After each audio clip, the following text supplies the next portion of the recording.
A friend sent me a WhatsApp message today showing me how people pray in some places, like in Turkey and Indonesia, and the Imam is reciting the Fatiha, and you can only, as an Arab, understand Dallin. That's it. And he is like from 0 to 100, less than 2.1 seconds, even faster than a Tesla. What is this? This prayer is invalid, and the prayer of those behind him is invalid, because he's just doing this. He's not at all having any tranquility in Salat.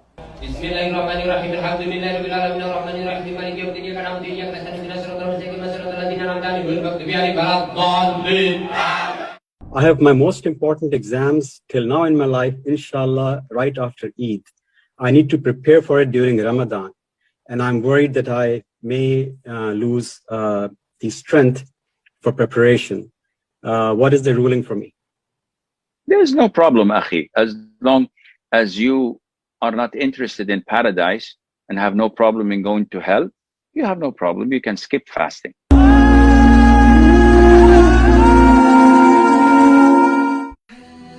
Assalamualaikum warahmatullahi wabarakatuh, sahabat Aswaja. Video di awal tadi adalah cuplikan dari jawaban seorang syekh yang akhir-akhir ini viral karena cara dakwahnya yang dianggap unik dan menghibur. Ia adalah Syekh Asim Al-Hakim yang merupakan seorang ulama terkenal dari Arab Saudi dan sering menjawab pertanyaan dari umat muslim dari berbagai belahan dunia.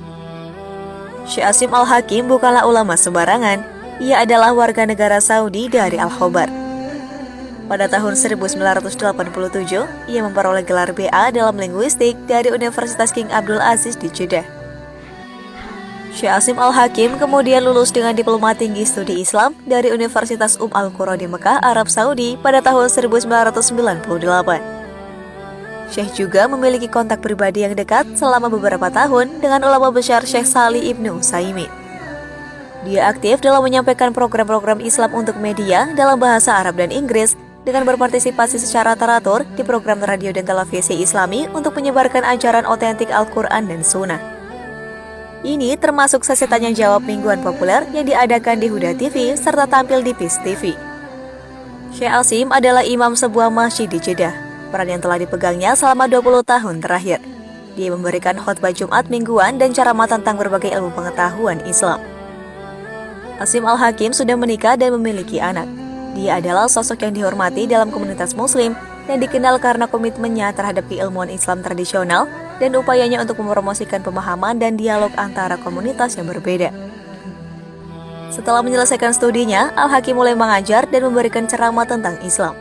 Dia secara teratur berpartisipasi dalam program media Islam dalam bahasa Arab dan Inggris, menyebarkan ajaran otentik Al-Quran dan Sunnah melalui penampilan di radio dan televisi Islam. Aksinya dalam berdakwah hampir selalu dinantikan banyak jamaah. Mereka rata-rata tertarik dengan cara dakwah Syekh Asim Al-Hakim yang ringan dan menghibur, seperti dalam beberapa cuplikan video yang viral di jagat media sosial. Assalamualaikum Syekh. Salam warahmatullahi wabarakatuh. I did your advice you gave me yesterday, and alhamdulillah it went very successful. My father and my friendship have mended. MashaAllah, MashaAllah. So you owe me $1 million. Alhamdulillah. Definitely. But may Allah reward you for your advice. Ameen, jazakallah khair. What can I do for you, Zainuddin? Sheikh, I have a question regarding saliva. If you swallow your saliva during a fasting, does that break your fast or not? Well, if your saliva is poisonous, then it would break your fasting. Everything around us is pure by default. Is this pen najis or pure? It's pure. How do you know, Sheikh? Maybe the person who used it before you had soiled hands. Maybe he had urine. Maybe he did not wash. Maybe. And maybe your parents are not your biological parents. Go and do a DNA test. There's nothing wrong in swallowing your own saliva. It's inside of your body. When you make wudu and you spit what's in your mouth, wouldn't be there little residue of the water? What are you gonna do? Bring a vacuum cleaner and put it in your mouth to suck everything in it? This is... Sheikh, I want my son to be Imam Bukhari, Imam Muslim. Okay, well, let's look at his father. No, his father is Abu Jahl. In schools, they teach it that gender is up to you, what you believe you are, male, female, or in between. So I'm a bird. My question is it permissible to eat crocodile? Jazakallah khairan. You can eat it before it eats you. So Fuad says, is it permissible to eat crocodiles or alligators? I think there is difference biologically between the two. One is in Florida, one in Africa. I don't know. Anyhow, what's the ruling on eating gators' meat? Crocodile or alligators? It's an issue of dispute. Those who say it's permissible look at it as a creature of the sea.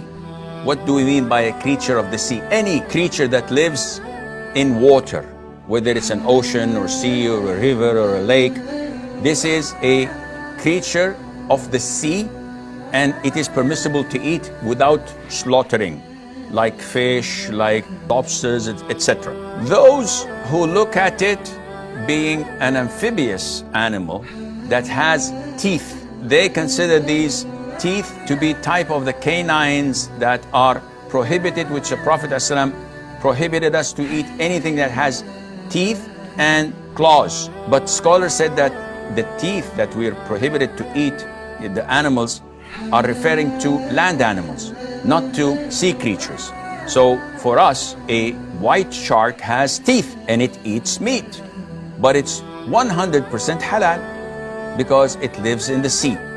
It's a difference of opinion among scholars whether it is permissible to eat it or not.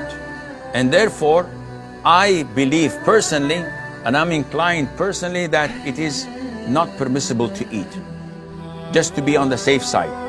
But it is permissible to use its leather. So if there is a shoe made of gator or crocodile skin, this is permissible if it is tanned. As for the meat, as I said, hopefully that it doesn't eat you first. We try to go to different beaches to make sure that we can find a clean one, but it's almost impossible. But my husband likes to go there to relax. Is this permissible? He says that he will look away or look down and things like that. This is totally impermissible. What do you mean? Going to the beach and watching women in bikinis and their thongs and men with their six-pack and flexing their muscles and thighs, and they're nude. And you say, I'll look the other way around? You're left, right, and center. Everywhere you're surrounded. And the funny thing is that he goes there to relax. Like hell he is relaxing. It's like someone going to a strip club and saying that, I just want to drink water. This is totally prohibited. So in ghusl and wudu, when we rinse our nose, should the water be blown out? And if it doesn't, the wudu and also is invalid? If you don't blow your nose, you're going to suffocate and drown. This is not natural. When you pull the water up your nostrils, what are you going to do? Can you breathe from your mouth and keep the water there? This is not logical. If you were to say to me, if I rinse my mouth and I don't spit the water, rather I swallow it, would that be valid or not? This is an issue of dispute. But to pull the water up your nostrils, and then what? You have to blow your nose, you have to get it out, or you're going to probably suffocate or drown, or something bad is going to happen. Itulah beberapa informasi seputar sosok Syekh Asim Al-Hakim yang viral karena cara dakwahnya yang terbilang cukup unik dan memiliki ciri khas sehingga diminati banyak orang. Semoga keberkahan selalu melimpah kepada beliau ya sahabat. Amin ya rabbal alamin. The middle path in following. Islam is the middle path. What do you mean by that? We have two extremes. We have someone who says, I do not follow any school of thought. All school of thoughts are not good. No Hanafi, no Shafi'i, no Hanbali, no Maliki. Okay, where are you coming from, mashallah? You're a genius. You don't follow anything? Said, yes, Quran and Sunnah. And we have people like this, so Quran and Sunnah, Quran and Sunnah. Akhi, do you know Arabic? I said, no. How do you follow Quran and Sunnah? My Sheikh follows Quran and Sunnah. So you're following him. Follow Abu Hanifa instead. But on the other extreme, you have people saying, if you don't follow Hanafi madhab, you're kafir. If you don't follow Shafi'i madhab, your prayer is invalid. Akhi, we have Quran and Sunnah. So no, And this is found